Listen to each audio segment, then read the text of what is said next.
300 feet tall, 20 feet in diameter, a tree that's been growing for 2,000 years, that weighs several hundred tons, that towers over everything around it like a living skyscraper, and two men with axes are going to cut it down. They'll stand on narrow wooden planks inserted into cuts made in the tree itself, 10 feet above the ground, swinging 8-pound axes for days, cutting through wood so hard it dulls the blade every few hours. No chainsaws, no power tools, just muscle and sharp steel and an understanding of how to read the tree, how to predict which way it will fall, how to cut so precisely that a structure weighing hundreds of tons will crash exactly where you want it. This was logging in the California redwood forests in the late 1800s and early 1900s. Two men against a giant, David versus Goliath, and somehow, so impossibly, the men would win. This was the age of big tree logging, and the California coast had forests of trees that dwarfed anything else in North America. Coast redwoods that grew 300 feet tall and 20 feet in diameter. Trees so large that conventional logging techniques didn't work. You couldn't just walk up and start cutting at ground level. The butt of a big redwood would flare out to 30 feet in diameter at the base, with bark 3 feet thick. You'd spend weeks cutting through that and never make progress. The solution was to climb the tree. Cut notches 10 or 15 feet up where the trunk narrowed to a more manageable diameter. Insert wooden planks into those notches. Stand on the planks and start cutting from there, suspended in midair, working your way through 20 feet of solid wood. Could two men really cut down a 300-foot tree using only hand tools? Could they predict where it would fall with enough accuracy that they wouldn't be killed when hundreds of tons of wood crashed to the forest floor? And could they do this day after day, tree after tree, in a forest where one mistake meant death? The answer is yes. The evidence exists in photographs showing men perched on springboards cutting through massive redwoods, in the stumps that still stand in California forests showing the precision of the cuts, and in the logs that were taken from these forests, millions of board feet of lumber from trees that were cut entirely by hand. Before we get to the technique, you need to understand the scale of what these loggers were facing, because a coast redwood isn't just a big tree. It's a completely different category of living thing, and cutting one down required techniques and tools specifically developed for trees this large. A mature coast redwood averages 250 to 300 feet in height. The trunk diameter at breast height, the standard measurement point for trees, averages 10 to 15 feet for a mature tree. The largest redwoods could be 20 feet in diameter or more. The bark alone could be a foot thick, sometimes thicker. The wood was dense, straight-grained, and incredibly hard. The trees grew in dense groves, where multiple trunks might be so close together that falling one tree without hitting another required precise calculation. The weight of these trees was staggering. A redwood 300 feet tall and 15 feet in diameter at the base might weigh 400 to 500 tons. That's nearly 1 million pounds of wood. When such a tree fell, it hit the ground with force that could be felt hundreds of feet away. The ground would shake. Nearby trees would sway. The crash echoed through the forest like thunder. And if you were in the wrong place when it fell, you'd be crushed instantly. The challenge of cutting these trees started with the flared base. Most trees narrow as they rise from the ground, but big redwoods do the opposite at the base. They flare outward, creating buttresses that provide stability. At ground level, a redwood that's 15 feet in diameter at breast height might be 25 to 30 feet across at the base. The bark at the base could be 2 to 3 feet thick. Cutting through this base with axes would take weeks and consume an enormous amount of effort for little progress. The solution was the springboard technique. Instead of cutting at ground level, the fallers would climb the tree to a height where the trunk had narrowed to a more manageable diameter and where the bark was thinner. They'd cut notches into the tree, horizontal slots about 6 inches deep and a foot wide. Into these notches, they'd insert springboards, wooden planks about 6 feet long and 6 inches wide with a metal spike on one end. The spike would be driven into the notch, holding the plank in place. The plank would project outward from the tree, creating a narrow platform. The faller would stand on this platform and work from there. The height at which springboards were set varied by tree. For extremely large trees with massive buttresses, springboards might be 15 or even 20 feet above the ground. For smaller trees, and smaller still meant trees over 100 feet tall and 10 feet in diameter, springboards might be only 8 to 10 feet up. The goal was to find the point where the trunk was narrow enough to cut in a reasonable time, but not so high that working there was excessively dangerous. The cutting itself followed a standard sequence that had been refined over decades of big tree logging. The first step was to chop the undercut, a large notch on the side of the tree where you wanted it to fall. The undercut was typically cut about 1/3 of the way through the tree's diameter. For a 15-foot tree, that meant cutting through 5 feet of solid wood. The undercut consisted of 2 cuts meeting at an angle. The face cut was horizontal or slightly angled downward, cut into the tree from the front. The sloping cut came from above, meeting the face cut at about a 45-degree angle. When both cuts met, a wedge of wood could be removed, creating a notch. This notch determined the direction of fall. The tree would fall toward the notch as the holding wood gave way. The tool for cutting the undercut was a felling axe, a specialized axe with a narrow blade designed for precision cutting rather than splitting. The blade might be 6 to 8 inches wide and would be kept razor sharp. The axe head typically weighed 6 to 8 pounds, yet the handle was usually 36 inches long enough to generate significant force with each swing, but not so long that it was unwieldy when working in confined spaces. The technique for axe work required skill developed over years of practice. The fallers would swing the axe in a rhythm, striking at an angle to cut a chip of wood from the tree, then repositioning and striking again. Each chip removed might be the size of a hand. The wood of old-growth redwood was relatively soft for its size, softer than oak or hickory, but still required considerable force to cut. A skilled faller could remove a chip with each swing. An unskilled worker would need multiple swings to achieve the same result. The physical demands of axe work were extreme. Swinging an 8-pound axe repeatedly for hours requires strength and endurance. Your arms, for shoulders and back, are working constantly. The repetitive motion creates specific stresses that lead to chronic injuries over time. But in the moment, the work is simply exhausting. Fallers would work in shifts of 30 to 45 minutes, then swap positions or take a break. Trying to work longer would lead to deteriorating form and increased risk of injury. The daily routine for a falling crew started before dawn. The men would wake in their bunkhouse, rough wooden buildings that housed 20 to 40 workers in close quarters. They dress in heavy wool clothing, pull on caulk boots with metal spikes on the soles for traction on logs and bark, and eat a massive breakfast.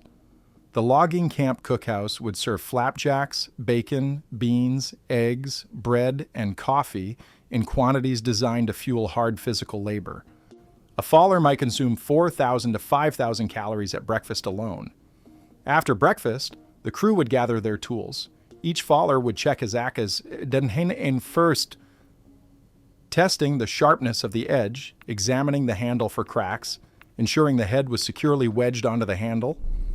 They'd collect their springboards, checking each one for damage. They'd grab files and whetstones for sharpening in the field. And they'd head into the forest, often walking miles to reach the trees they were working. The walk to the work site was itself significant exercise. The terrain in redwood forests is steep and rough. Fallen logs and dense undergrowth make travel difficult. The fallers might walk for an hour or more, carrying 60 to 80 pounds of tools and equipment. By the time they reached their tree, they'd already expended considerable energy. At the work site, the first task was setting up. The fallers would examine the tree, looking at its lean, the direction it naturally tilted. They'd look at the crown, how the branches were distributed, which might affect how the tree fell. They'd examine nearby trees and obstacles.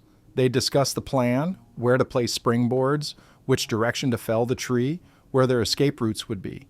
This planning might take 15 to 20 minutes, but was critical to safe operations. Then they'd begin chopping the springboard notches. This preliminary work required precision. The notch had to be horizontal, cut at the right height, deep enough to hold the springboard securely. Each notch took 10 to 15 minutes to chop, with springboards on both sides of the tree.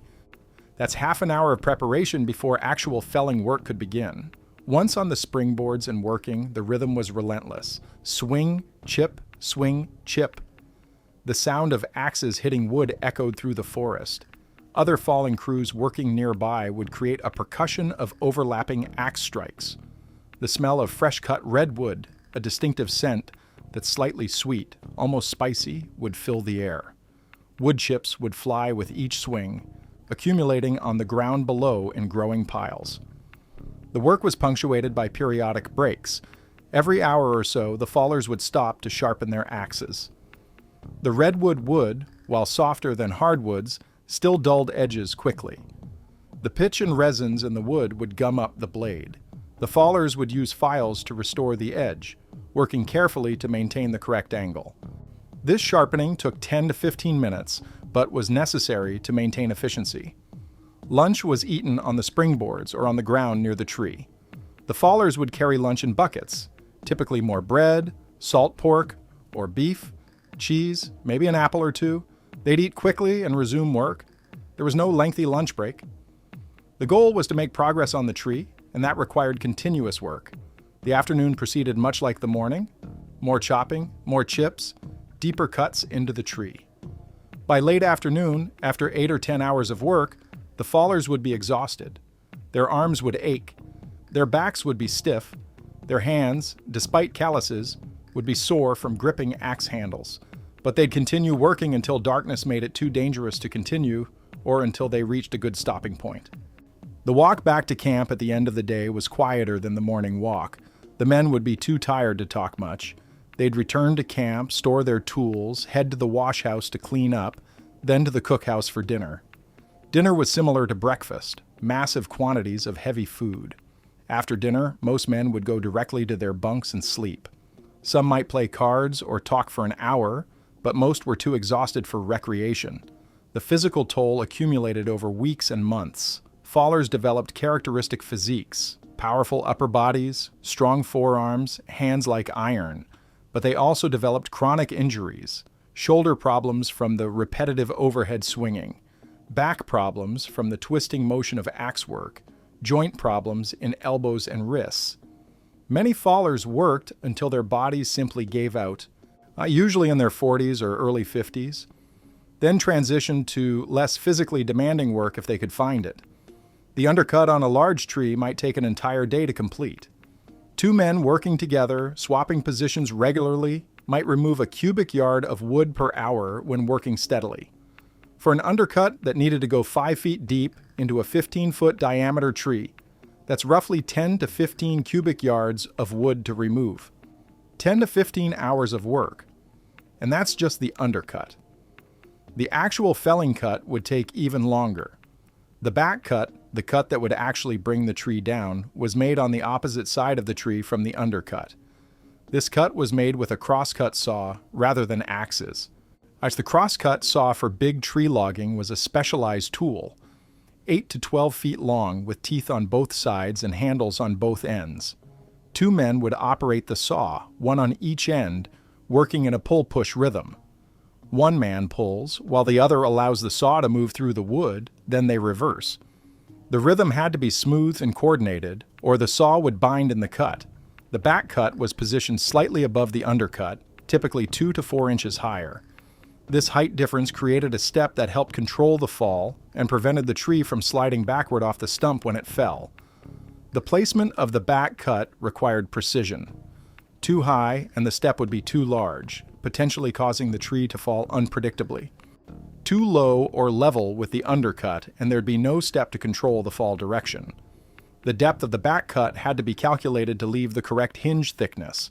For a 15-foot diameter tree with an undercut extending 5 feet into the trunk, the back cut would extend from the opposite side toward the undercut, stopping when 12 to 18 inches of uncut wood remained. This hinge wood was all that held the tree upright once the back cut was nearly complete.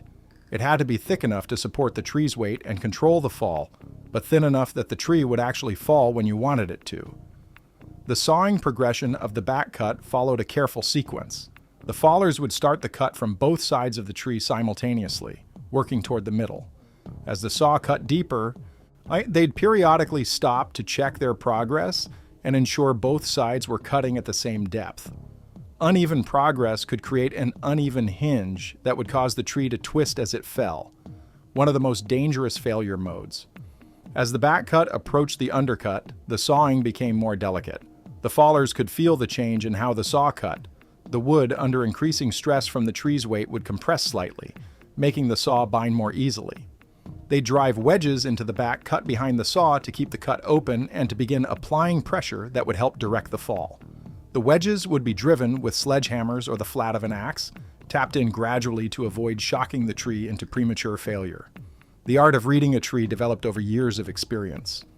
An accomplished faller could examine a tree and determine its center of gravity by looking at the crown. Branches weren't distributed evenly. One side might have heavier limbs that shifted the balance. The trunk itself might lean slightly in one direction. These factors combined to create a natural fall direction that the tree wanted to fall. Experienced fallers could judge this natural lean to within 5 or 10 degrees just by visual assessment. But sometimes the natural fall direction wasn't desirable. Perhaps there were valuable trees in that path.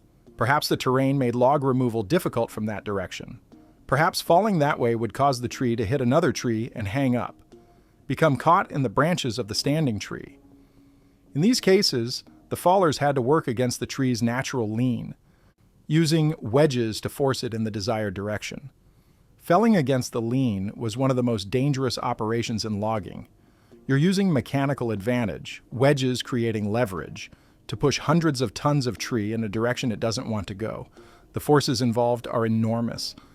The wedges have to be driven hard, often requiring 20 or 30 hammer blows to set them properly. Too much force and the hinge might fail explosively, causing a barber chair. Too little and the tree won't move. The physics of the wedge work involved calculating leverage and compression. A wedge driven 6 inches into a back cut might create tens of tons of force pushing against the tree. Multiple wedges, driven in sequence, could create enough cumulative force to shift even a heavily leaning tree. But the fallers had to judge when to drive wedges and how hard. Drive them too early, and the tree's weight would compress the cut and crush the wedges. Too late, and the tree might fall before wedges could influence it. The coordination between the two fallers during the critical final phase of the back cut was essential. They'd communicate constantly, "She's starting to lean. Drive the north wedge harder." We're within an inch of the undercut, calling out observations and coordinating actions. They'd work as a single organism, each responding to the tree's behavior and to their partner's cues. The moment when a tree committed to falling was unmistakable to experienced fallers. They'd feel it through the saw. Suddenly the resistance would change as the hinge wood began to fail. They'd hear it, a cracking sound, on starting small and building rapidly as the wood fibers broke. They'd see it. The top of the tree, 300 feet up, would begin to move, tilting slowly at first. When these signs appeared simultaneously, you had perhaps 15 seconds before the tree was fully committed and falling. The procedure for those final 15 seconds was practiced until it became automatic. Pull the saw clear of the cut. If you left it in, the falling tree would destroy it and possibly pull you in. Step off the springboards, don't jump, step backward and catch yourself on the tree bark. Scramble down, use every handhold and foothold, moving as fast as possible without falling. Hit the ground and run toward your predetermined escape route, angling away from the fall direction. All of this in 15 seconds while your heart pounds and adrenaline surges. The fall itself, once committed, was unstoppable. The tree would lean slowly as the hinge bent, then accelerate as the lean steepened. The top of the tree, 300 feet up, would describe an arc through the air. You'd hear the rush of air through the branches. You'd hear the crashing as the crown hit other branches on its way down. Then the impact, a sound like thunder as hundreds of tons of wood struck the earth. The ground would shake. Nearby trees would sway from the shockwave. Dust and debris would rise in a cloud. And then, after a moment of stunned silence, the forest sounds would resume. The danger didn't end when the tree hit the ground. Branches might break loose and fall. The stump might have fractures that weren't visible. Other trees damaged by the falling tree might be unstable. The fallers would wait several minutes after the fall, watching and listening, before approaching the fallen tree to examine their work and ensure it was safe to proceed with bucking. The back cut was made slightly above the level of the undercut, typically 2 to 4 inches higher. This height difference created a step that would help control the fall. The saw would cut through the tree from the back toward the undercut, but not all the way. The fallers would leave a strip of uncut wood between the back cut and the undercut, called the hinge or holding wood. This hinge was critical. It held the tree upright until the very last moment and guided the direction of fall as the tree went over. The thickness of the hinge depended on the size of the tree and the conditions. For a large redwood, the hinge might be 12 to 18 inches thick. Too thin, and the tree might barber chair, split vertically with the base kicking back violently. Too thick, and the tree wouldn't fall even after the back cut was complete. Judging the correct hinge thickness was one of the key skills that separated experienced fallers from novices. The sawing of the back cut on a large tree could take 2 to 3 days. 2 men working a 12-foot saw through 15 feet of redwood, making cuts from both sides that would meet in the middle, would remove sawdust by the cubic yard. The physical effort was comparable to the axe work, constant arm and shoulder movement, maintaining rhythm, staying coordinated with your partner. The saw would periodically bind in the cut as the tree's weight compressed the wood. The fallers would drive wedges into the cut behind the saw to keep it from binding and to help direct the fall. The moment when a big tree started to fall was both anticipated and terrifying. The fallers would be watching and listening for signs that the tree was ready to go. They'd hear cracking sounds as the hinge wood started to fail. They'd see the top of the tree begin to lean. When these signs appeared, they'd pull the saw clear, make sure their escape routes were open, and get away from the tree as quickly as possible while still watching to confirm the direction of fall. The escape routes were planned before cutting began. Each faller would identify a path away from the tree at a 45-degree angle from the direction of fall. The ground along this path had to be clear of obstacles that could trip them. When the tree started to fall, both men would move quickly along their escape routes, watching the tree and any nearby trees that might be struck by the falling giant. The fall itself took only seconds, but felt much longer. The tree would lean slowly at first as the hinge wood bent and compressed. Then there would be a loud crack as the hinge failed completely. The tree would accelerate, falling faster and faster, the crown coming down in a great arc. The impact when it hit the ground was tremendous. The trunk might bounce slightly, branches would break, a cloud of dust and debris would rise, and then silence, broken only by the settling sounds of the fallen tree and the forest around it. The danger of falling big trees was constant and severe. If you miscalculated the direction of fall, if the tree barber chaired, if it hit another tree and kicked sideways, if you were too slow moving to your escape route, any of these could kill you. The mortality rate among fallers in the redwood forests was significant. Records are incomplete, but estimates suggest that 5 to 10% of fallers working in old-growth redwood logging were killed in accidents over their careers. Among the redwood fallers was a man named Hans Jensen, a Danish immigrant who worked in the California redwood forests from 1892 to 1919. Jensen's nephew interviewed him in the 1930s and recorded his stories. According to these accounts, Jensen started as a bucker, cutting felled trees into logs, and worked his way up to faller, one of the highest paid and most respected positions in logging crews. Jensen described the springboard work. You're standing on a plank 6 inches wide, 10 feet in the air, swinging an axe at a tree that could crush you if it falls wrong. The plank flexes with each swing. If the spike slips from its notch, you fall. I've seen men fall from springboards and break legs, break arms. One man I knew fell awkwardly and broke his back. He never walked again. Jensen also described the days-long process of felling a big tree. We would start a tree on Monday morning. We'd cut the undercut Monday and Tuesday. We'd saw the back cut Wednesday and Thursday. By Friday morning, the tree would be ready to fall. Sometimes it would go exactly as planned. Sometimes it would hang up in another tree and we'd have to work for hours to bring it down safely. And sometimes it would do something unexpected, twist as it fell or split, or kick back, and then you hoped you weren't in the wrong place. Jensen's account also describes a fatal accident he witnessed in 1904. My partner, a man named Eric Sorensen, was killed by a tree that Barber chaired. We were cutting a large redwood, maybe 18 feet in diameter. We had cut the undercut and were halfway through the back cut when the tree split vertically. The base shot backward with tremendous force. Eric was standing behind the tree checking wedges. The split base caught him and crushed him against another tree. He died instantly. I was on the other side and wasn't hurt, but I saw it happen. We buried Eric in the town cemetery and continued working the next day. That's how it was. Another documented faller was Thomas Chen, a Chinese immigrant who worked in the Redwood forests from 1885 to 1903. Chen's story is preserved in a lawsuit he filed after being injured.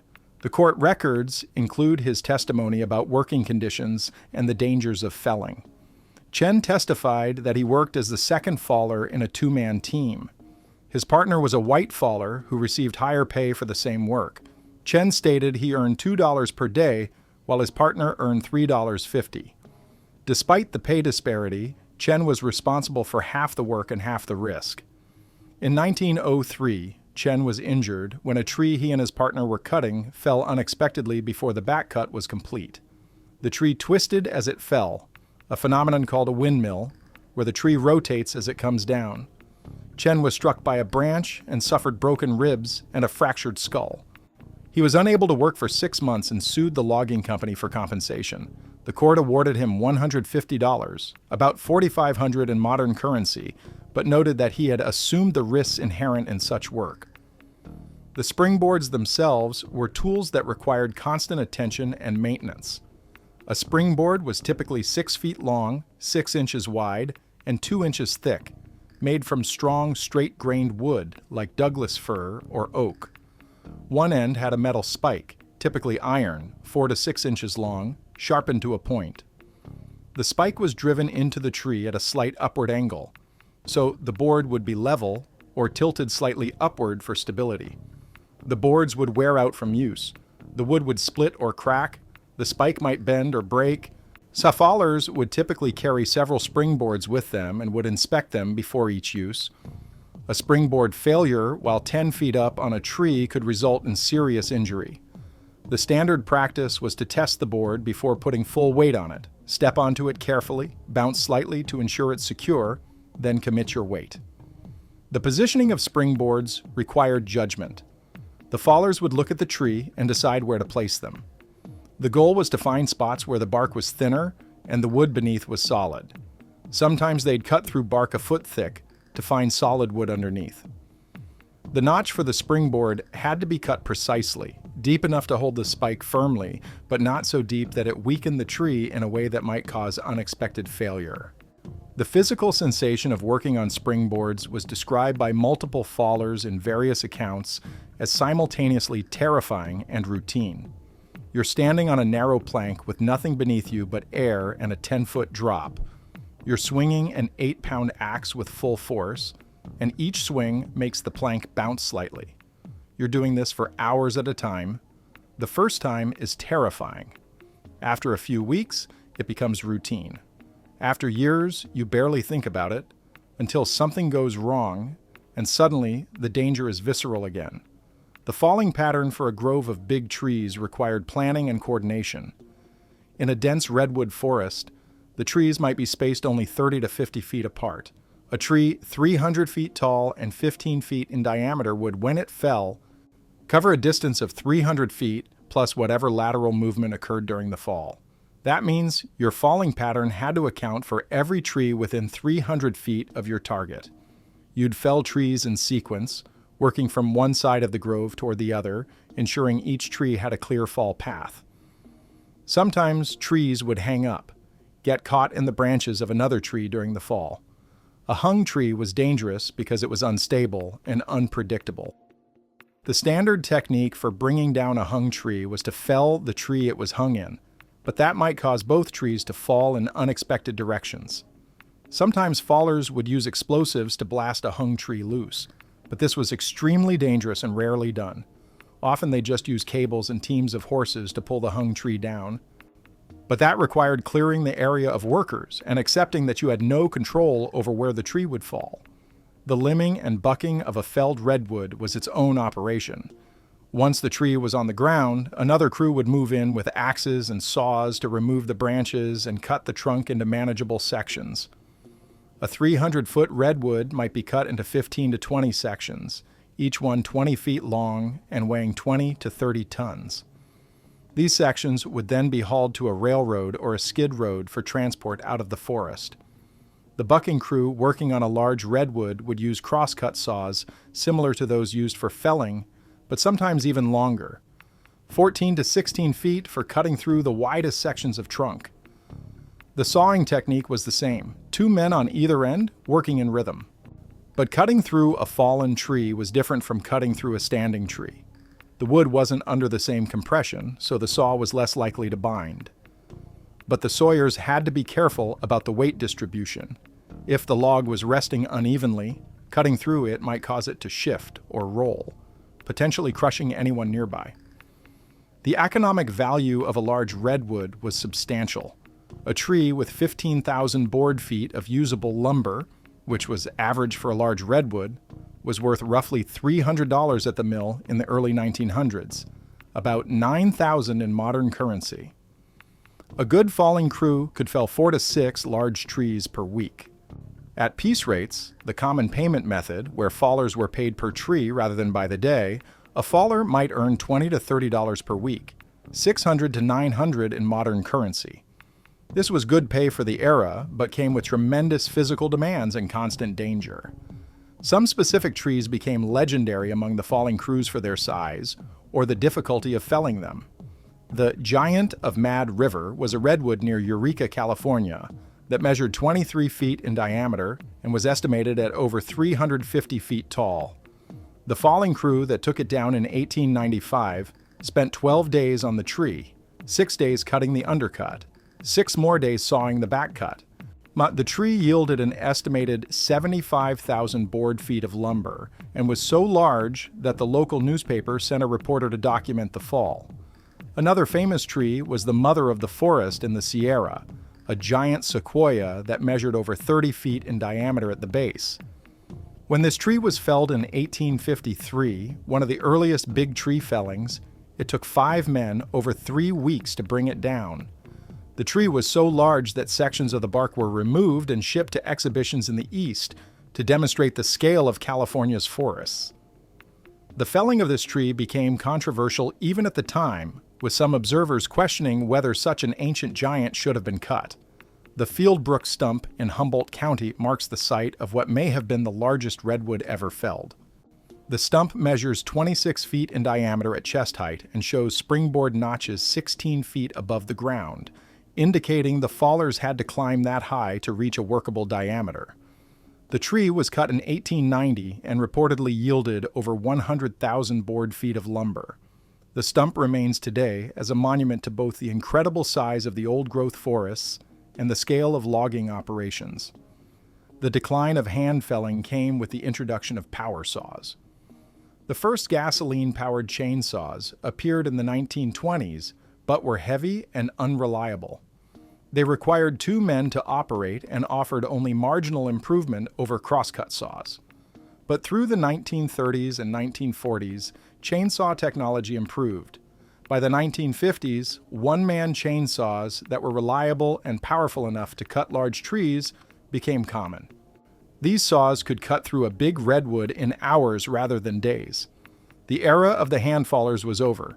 The last old-growth redwoods felled by hand were cut in the 1940s or early 1950s. By 1960, virtually all timber felling was done with chainsaws.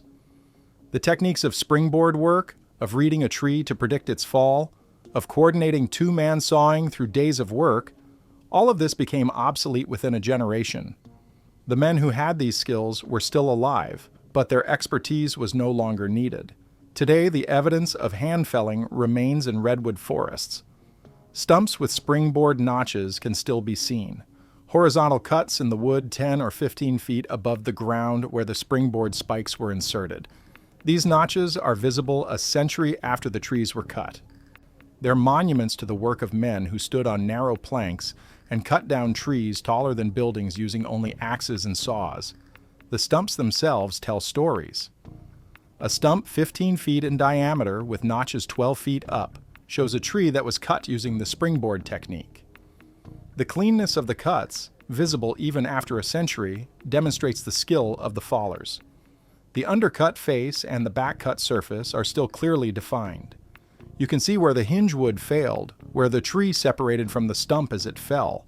Standing next to these stumps, looking up at where the springboard notches are cut into the wood, you get a visceral sense of what these men were doing. They were standing on planks at that height, swinging axes, sawing with 12-foot saws, working for days to bring down a single tree. The physical courage and skill required is almost incomprehensible to modern people, accustomed to power tools and safety equipment. The fallers who cut the big redwoods, men like Hans Jensen and Erik Sorensen and Thomas Chen and thousands of others whose names aren't recorded, they accomplished something remarkable. They took on trees that seemed impossible to fell. They developed techniques that worked despite the overwhelming size disparity between man and tree. They stood on springboards 10 feet in the air and swung axes for days. They sawed through wood for hours on end. They predicted where 300-foot trees would fall and were usually right. And when they were wrong, they died. This was dangerous work that killed regularly. It was physically demanding work that broke bodies over years of repetition. So it was skilled work that required training and experience. And it was necessary work. The redwood forests were logged to provide lumber for a growing nation, and until power tools were invented, this was how it had to be done. The techniques are obsolete now. No one hand fells old-growth trees anymore, not because we've chosen not to, but because there are almost no old-growth trees left to fell, and what remains is protected. The era of the big tree fallers lasted roughly from the 1880s through the 1940s, about 60 years. In that time, millions of board feet of old-growth redwood were cut by men standing on springboards with axes and saws. The forests were transformed. The trees are gone. But the memory of what those fallers did, 2 men against 300-foot giants, David versus Goliath, impossible work that got done anyway, that deserves to be remembered.